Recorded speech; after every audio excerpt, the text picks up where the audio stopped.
گاندھی نے یہ کہا ہے اپنے دور کے حکومت چلانے والوں کو مثال اگر کوئی دے سکتا ہوں تو ابو بکر اور عمر کی دے سکتا ہوں، کیونکہ یہ کالپنائیں نہیں ہیں، یہ خیالی نہیں ہیں، یہ فیلڈ میں اترے ہوئے لوگ ہیں۔ وہ صدیق اکبر اسلام نے دیا ہے جس نے پوری دنیا کو فاقہ کشی میں خود رہ کر کے لوگوں کی بھوک مٹانے کا سلیقہ عطا کیا ہے۔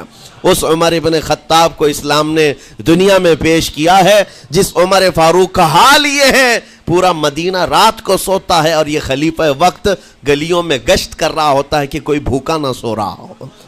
آپ کو پتا ہے وہ عمر ابن خطاب رات کے وقت گزرتے ہوئے ایک گھر کے قریب سے جا رہے ہیں تو دیکھا ایک مرد باہر بیٹھا ہوا ہے، اندر سے رونے کی آواز آ رہی ہے۔ اس کے مرد سے پوچھا آپ نے، وہ نہیں پہچانتا تھا، آپ کبھی حجاب ڈالتے کبھی پردہ ڈالتے اور رات کو گلیوں میں مدینے کے گشت کر رہے ہوتے۔ اس مرد سے پوچھا کیا معاملہ ہے؟ کہا کہ میری بیوی کے بچے کی ولادت کا وقت قریب آ گیا ہے، درد ذہ میں مبتلا ہے اور گھر میں کوئی نہیں ہے، تکلیف ہے۔ جانتے ہو حضرت عمر فاروق رضی اللہ تعالیٰ عنہ اپنے گھر سے اپنی بیوی کو، اپنی بیٹی کو، اپنی بہو کو بلوایا اور کہا جاؤ یہاں پر گھر میں بچے کی ولادت ہونے والی ہے، اس کی تیمارداری کر۔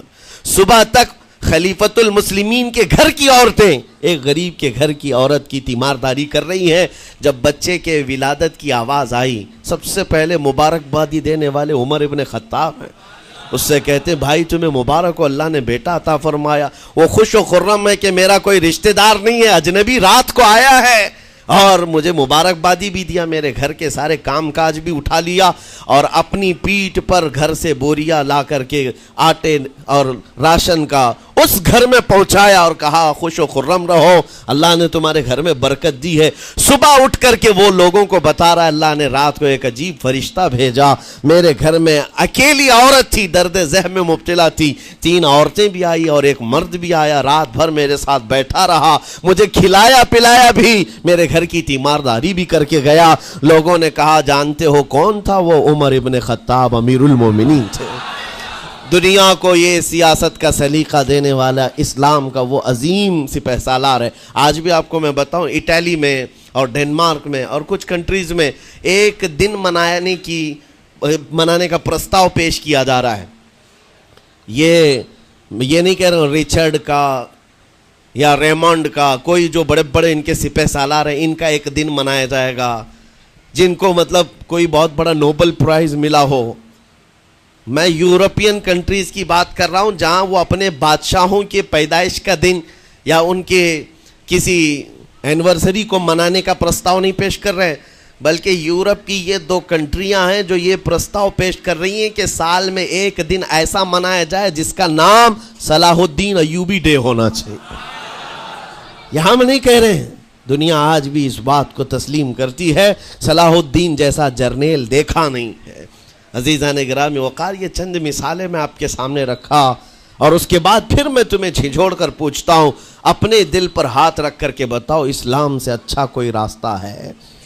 قرآن یہی کہتا ہے وَمَن يَبْتَغِ غَيْرَ الْإِسْلَامِ دِينًا فَلَن يُقْبَلَ مِنْهُ، جو اسلام کے علاوہ دوسرا راستہ لے کر کے آئے گا قیامت کے دن اس کا کوئی قبول نہیں کیا جائے گا، نہیں قبول کیا جائے گا، بلکہ وہ سب سے بڑے گھاٹے میں ہوگا، آخرت کے دن خسارہ اٹھانے والوں میں ہوگا۔ آج تمہارے پاس وہ عقل سلیم اللہ تعالیٰ نے دیا جس کو تھوڑی بہت شدھ بدھ ہونا، عقل کا استعمال کرتا ہو، وہ بھی اسلام کے متعلق سوچے گا کہ میرے دین میں اتنی اچھائیاں ہیں، آج تک رب تعالیٰ نے مجھے یہ پیشانی کسی کے سامنے جھکنے نہیں دیا۔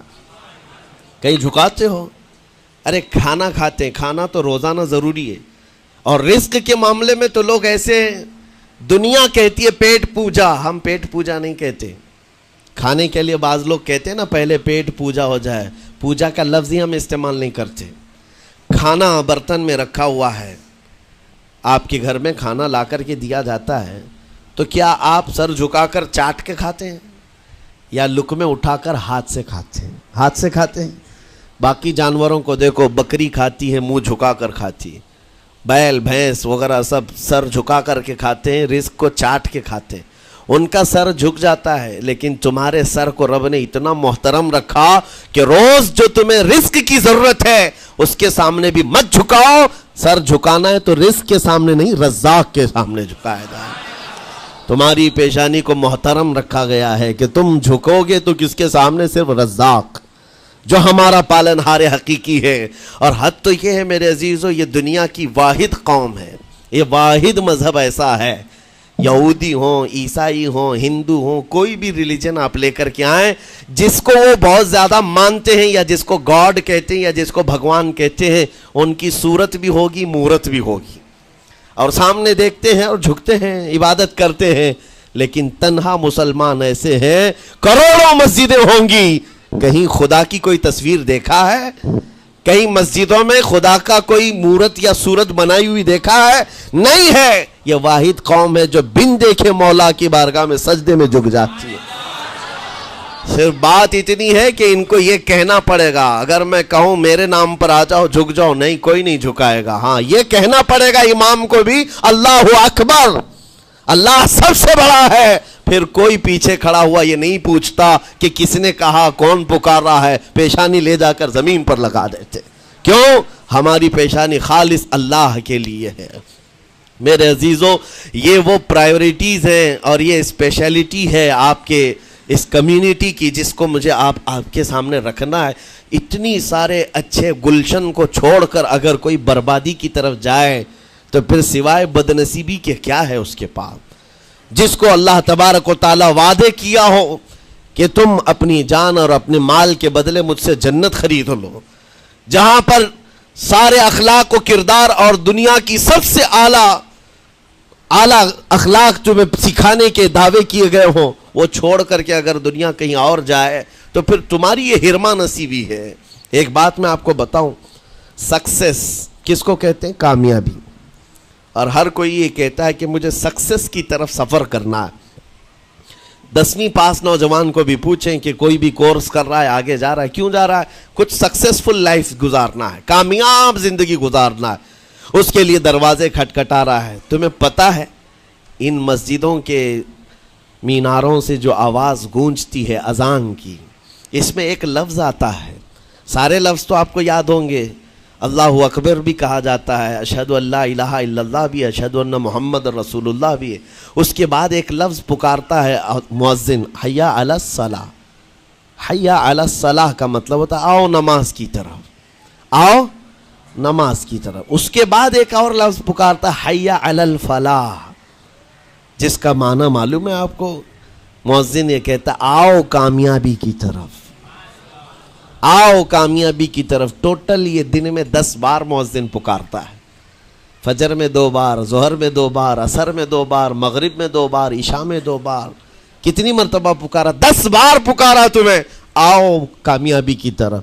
لیکن ایک بات یاد رکھو، یہ پکارنے والے مؤذن کی حالت مت دیکھو کہ یہ پکار رہا ہے، بلکہ یہ رحمان کی صدا ہے، یہ اللہ کی صدا ہے جو تمہیں بلا رہا ہے. یہ تو اپنی آواز اور اپنے الفاظ سے ترجمانی کر رہا ہے اور تمہیں اللہ کی صدا تمہارے تک منتقل کر رہا ہے. لیکن حقیقت میں بلانے والا کون ہے؟ اللہ ہے. مسجدوں میں بلانے والا کون ہے؟ اللہ ہے. اللہ کی صدا پر آپ آ رہے ہو. اب سوچو، جو رحمان تمہیں 10 مرتبہ دن میں یہ بات پہنچا رہا، آؤ کامیابی کی طرف، آؤ کامیابی کی طرف، تم اس چیز کو چھوڑ کر کے کامیابی ان لوگوں کے سامنے ڈھونڈنے نکلے جن کو پیشاب کرنے کا سلیقہ نہیں معلوم، جن کو کھانے پینے کے طور طریقے نہیں معلوم. ان لوگوں کے پاس ہمارے بچے اگر کامیابی ڈھونڈیں گے تو بات یہی ہے، ٹوپی کو سر پر پہنو تو اچھا لگے گا، لیکن دوسری جگہ پہننے لگے تو بیوقوف کہیں گے، ظلم کر رہے ہو ٹوپی کے ساتھ. اسی طرح میں کہتا ہوں مسلمان کو اللہ کی بارگاہ میں آ جانا سب سے بڑی کامیابی ہے.